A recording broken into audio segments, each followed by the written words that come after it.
If you woke up tomorrow and felt like a different person, would you even trust it? Not a motivational high, not a temporary new me mood. I mean your old cravings quieter, your self-talk cleaner, your posture stronger, your choices sharper.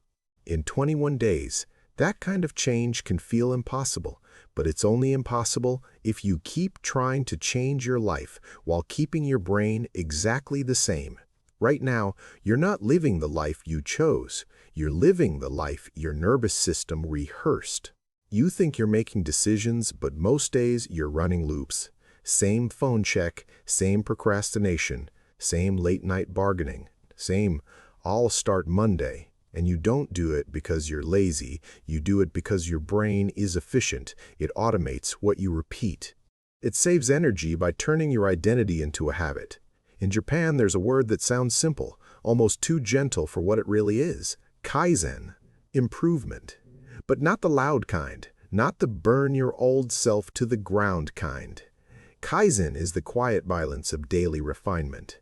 It's the blade that gets sharper by 1,000 small strokes. And if you understand Kaizen at the level of your brain, you stop wishing for transformation and you start manufacturing it. You've heard of neuroplasticity, the brain's ability to rewire itself. Most people treat that as a fun fact. Like, oh cool, the brain changes. But this is your entire escape route, because neuroplasticity doesn't care about your excuses. It doesn't care about your childhood. It doesn't care what you feel like. It only cares what you repeatedly do, pay attention to, and emotionally reinforce. Here's the uncomfortable truth. The version of you that you hate is not a personality. It's a practiced pattern. You practiced avoidance. You practiced self-betrayal. You practiced distraction. You practiced comfort. You didn't sit down and choose it, but your brain learned it anyway. And the same mechanism that built that version of you can build a new one. But we're going to do this with something most self-improvement channels never touch: Bushido. The way of the warrior, not the cosplay version, not quotes on a poster. The internal code that shapes behavior when nobody is clapping for you. Because neuroplasticity tells you how the brain changes. Bushido tells you what kind of person deserves to be built. So the promise is simple. In 21 days, you will not just improve, you will install a new operating system. Not by motivation, not by hype, by structured repetition, identity rehearsal, and discipline that feels almost unfair to the old you. And you might be thinking, 21 days? That sounds like one of those fake challenges. Here's the shocking part: research on habit formation often shows that automaticity can take far longer than 21 days, with one famous finding reporting an average of 66 days for a behavior to become automatic. Let that sink in. If you were waiting to feel automatic in 3 weeks, you were set up to quit. But that doesn't mean 21 days is useless. It means 21 days is the ignition phase, the identity shift phase, the phase where your brain starts believing a new you is real. This is where most people fail. They try to change outcomes instead of identity. They say, I want to wake up early. I want to stop overeating. I want to focus. Those are outcomes. Your brain doesn't obey outcomes. It obeys identity. If your identity is, I'm the kind of person who breaks promises, then any new habit feels like acting. And acting is exhausting. We're going to stop acting. We're going to train. Day 1 begins with a decision that feels dramatic because it is. You will draw a line between the you that has been and the you that will be. In Bushido, there's a concept of integrity and decisiveness. Once you commit, you stop negotiating with yourself like a merchant at a market stall. You become a person whose word has weight.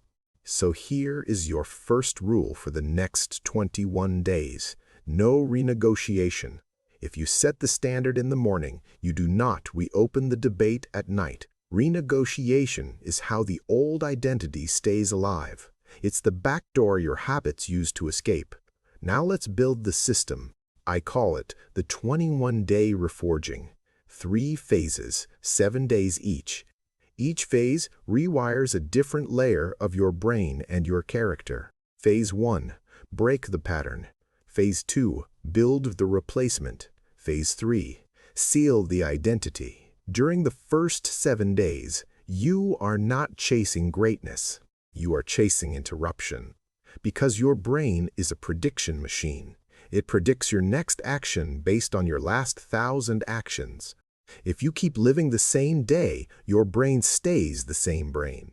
The goal is to shock the loop, but with precision, not chaos. Every morning for days 1 through 7, you will do 3 things in the first 10 minutes of waking. First, you will stand up and make your bed. Yes, you heard that. Not because beds are magic, because it is a completed action. Your brain needs proof, not inspiration. Proof.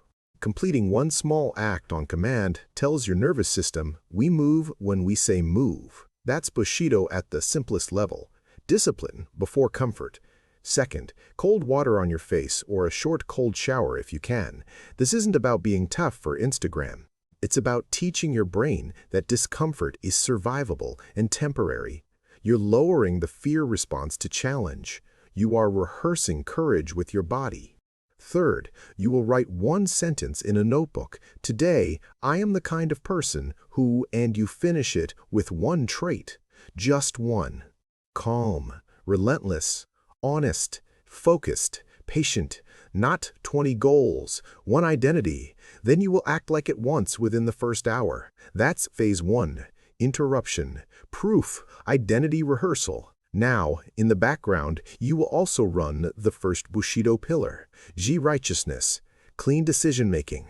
Righteousness here doesn't mean moral perfection. It means you stop doing things you already know are beneath you. If you say you want to become a different person, then you must stop feeding the person you are trying to leave behind.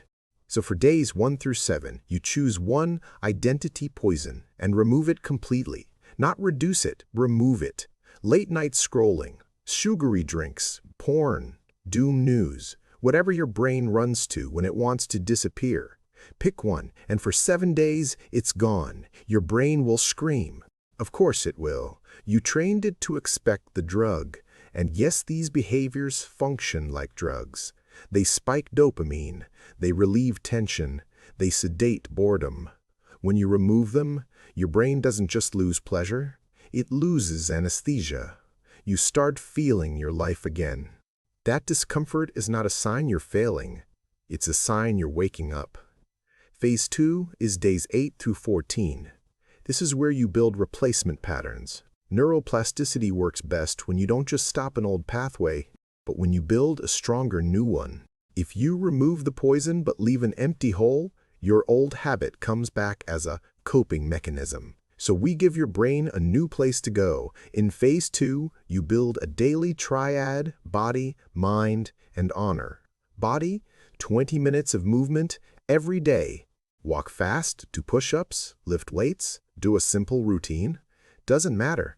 Consistency matters. You're teaching your nervous system to generate energy on command, not only when life forces it. Mind, 20 minutes of focused learning every day. A book, language practice, a skill, something that requires attention without constant novelty. This is how you rebuild your ability to concentrate. You're telling your brain, we don't live off crumbs, we can hunt. Honor. One act of courage in your real life every day. Courage doesn't mean fighting people. It means telling the truth. It means doing the task you keep avoiding. It means sending the message you keep delaying. It means cleaning the mess you keep stepping around. Bushido calls this courage, not fearlessness, action in the presence of fear. Here's what happens around day 10. This is the dangerous zone. The excitement fades. Your brain says, okay, we proved we can do it. Let's relax. That voice is not wisdom. It is the old identity trying to survive. Your job is to recognize it as a survival reflex. When that voice appears, you do something simple. You shorten the task, but you do not skip the task. If you planned 20 minutes and you feel resistance, do 5. If you planned a chapter, read 1 page. If you planned a workout, do 1 set. Because the real habit is not the duration. The real habit is the identity of, I do what I said I would do. This is where I need to talk to you like someone who actually believes you can change, not like someone selling you hope. You don't become a different person by winning one huge battle. You become a different person by refusing to lose the small battles that used to define you. The small battles are where identity is decided. The moment you hit snooze, the moment you open the app, the moment you lie to yourself with just this once, that's where the old you breathes. Phase 3 is days 15 through 21. This is the seal, the consolidation, the part most people ignore. They build momentum, then they stop, and the brain snaps back because the new pathways weren't reinforced under stress. So in phase 3, you add pressure, carefully. You will keep the triad, body, mind, honor. But now you add one more element, restraint. In Bushido, restraint is not weakness, it's mastery. The warrior who cannot control himself is not strong, he's dangerous. So for days 15 through 21, you practice self-control in one specific area: food timing, spending, speaking, or entertainment. Choose one and tighten it. If you choose food timing, you set an eating window and stick to it. If you choose spending, you buy nothing unnecessary for 7 days. If you choose speaking, you eliminate complaining and gossip. If you choose entertainment, you cut it to a strict limit. Why does this matter for neuroplasticity? Because restraint is prefrontal cortex training. It strengthens the part of the brain that overrides impulses.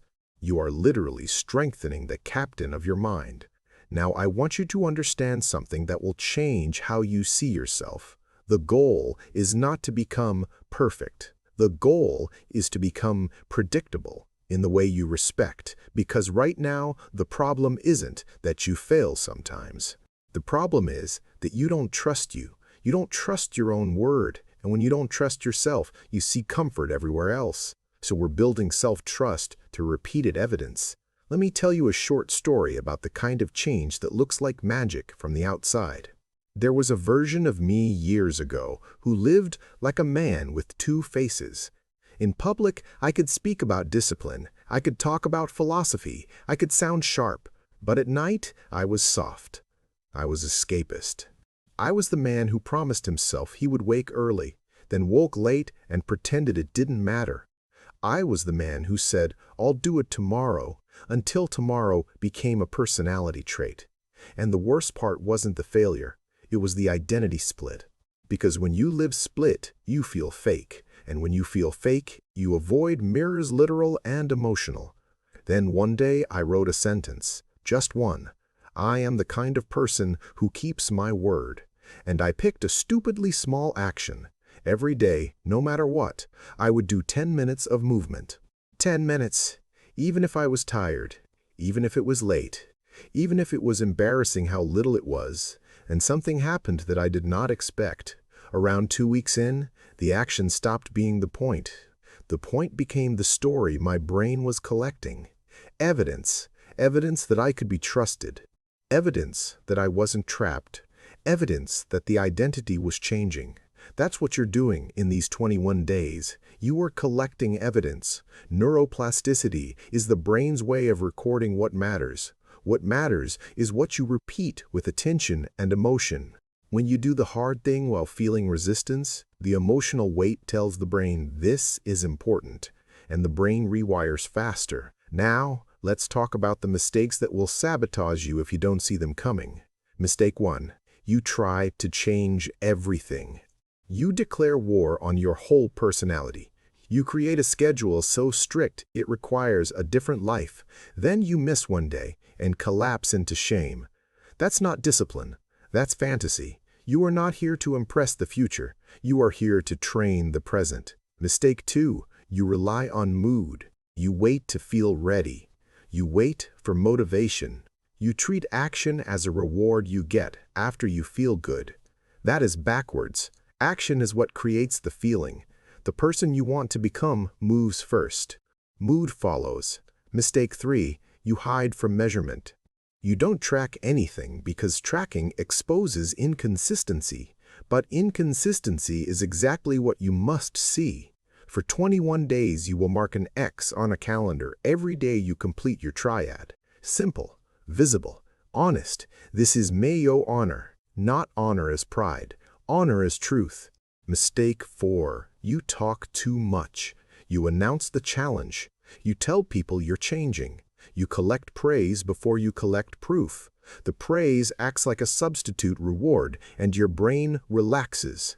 For 21 days, keep it quiet. Let your results introduce you. And now, the final part, the challenge. This is where you either become the person who watches videos or the person who becomes dangerous in the best way. Starting tomorrow morning, you will begin the 21-day reforging. Days 1 to 7, make your bed immediately, cold water on your face, write your identity sentence, remove one identity poison completely. Days 8 to 14, add the triad 20 minutes movement, 20 minutes focused learning, one act of real-life courage. Days 15 to 21, keep the triad and add restraint in one domain, food timing, spending, speech, or entertainment. And here is the specific action step that locks it in. Right after this ends, open your notes or grab paper and write, "For the next 21 days, I do not renegotiate." Then write your one identity trait for tomorrow. Then decide your poison to remove. Do it now, while you can still feel the edge of this moment. Because later, your old self will try to drag you back into familiar softness. You said you want to become a different person. Good. But understand what that really means. It means the person you are today must stop being protected. The old you has been treated like a fragile thing. You keep comforting it. You keep excusing it. You keep giving it one more day. No more. 21 days from now, you should be able to look at your own life and say, "I am not who I was." Not because life changed, because you changed what you do when you don't feel like it. And I want to know something. Which identity poison are you cutting first, and what trait are you choosing for your identity sentence tomorrow?